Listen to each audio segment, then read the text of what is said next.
Just super, super excited to have you. Thank you. Demetra, Joe, we're ready. Now, one more time with the cameras on, please welcome Miss CeCe.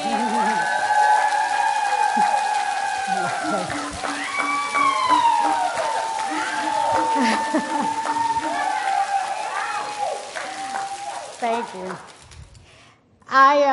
The universe was conspiring with me because I've been running lately.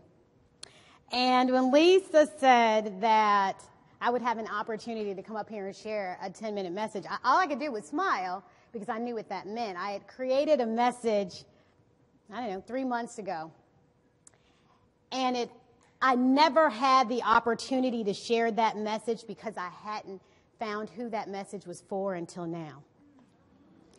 And you're going to know it's for you because I'm going to tell you the name of the message is, when your calling comes a calling, you got to run like the dog is chasing you. Right? So because I know for me, when I felt a calling, I had every sexy excuse in the world to run away from it.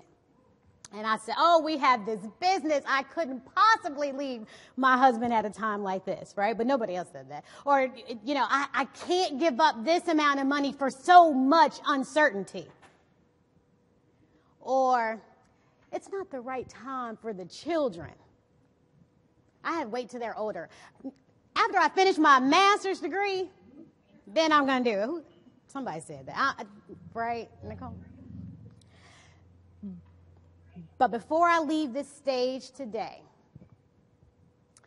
I want all of us to be putting on some running shoes, right? I want us to be doing some little stretches because I need us to be on an all-out sprint to get to the words that are written on our tombstones, right? So my husband and we used to live in Virginia, and one day he decided that we needed to take a walk through this neighborhood. And it was an absolutely beautiful neighborhood. The houses were so gorgeous. All the lawns were perfectly manicured, looked like they had little scissors cutting them. And this one house, I remember, had beautiful red rose garden out front, and the street was lined with these big, tall oak trees. Like a postcard. And we were just walking and smiling and walking. We had only been married about 3 years by that time, right? So we still walking and smiling. And then all of a sudden, in the back, I hear, woof, woof, woof, woof, woof, woof.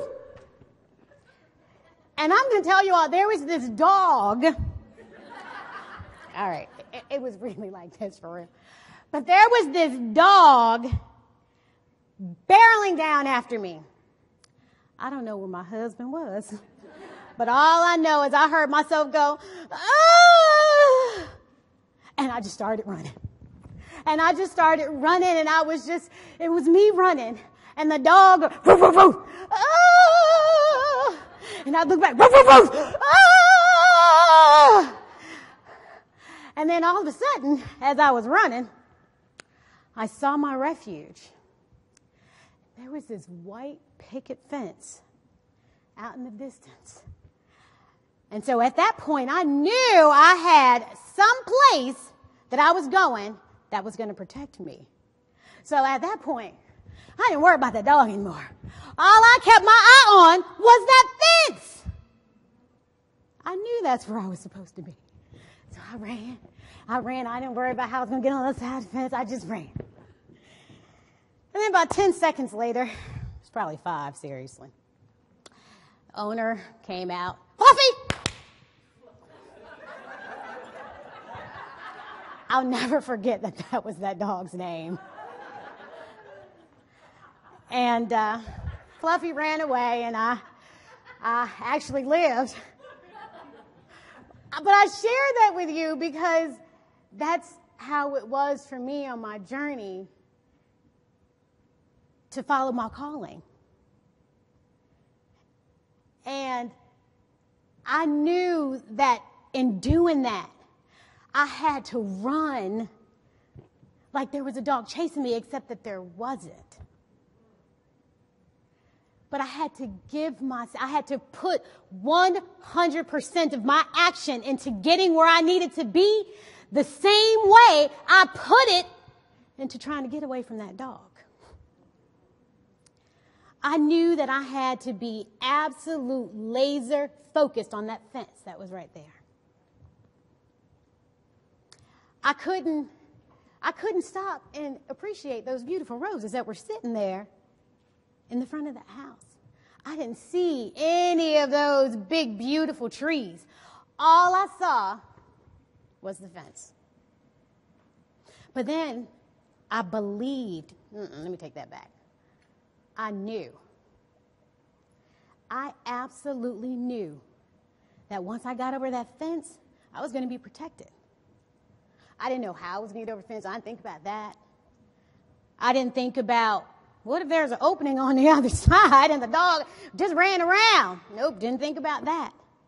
All I thought about is I needed to get to that fence, and we have to do that when those callings come calling, come a-knocking, right? Because if you're sitting in this room, you have a calling. If you're sitting in this room, you have a calling. And you have to pursue that calling with 100% of your energy, with laser focus, and with absolute knowing that you're going to get to that place. Because we got to keep running, right? Because we think there's no dog, but there are people who are waiting for us, right? Because Nikki doesn't know it, but I need her. I have this 1,500 square foot office that I share with my husband, but I need her to transform it back to the bedroom that it's supposed to be, to inspire our passion, our love, our sensuality. So I need you to run, right? Victoria, on live stream, I need you to run because my cousin, Marcia, who is severely mentally ill, is waiting on you to ignite a global transformation for the inclusion of people with disabilities. And LaGreta,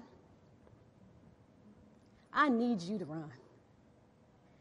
Because my mother, every single day for the last 12 years, has been taking 23 pills every day, and they've never served her.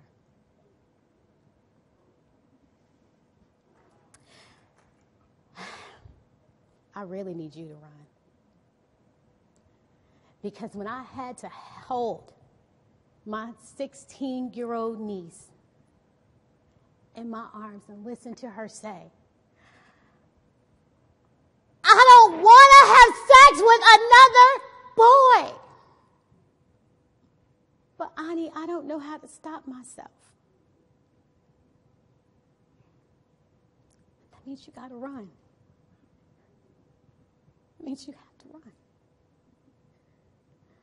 So I'm just going to ask all of you who are sitting in this room, because I know you're sitting here because you're having a calling. Will you run with me today?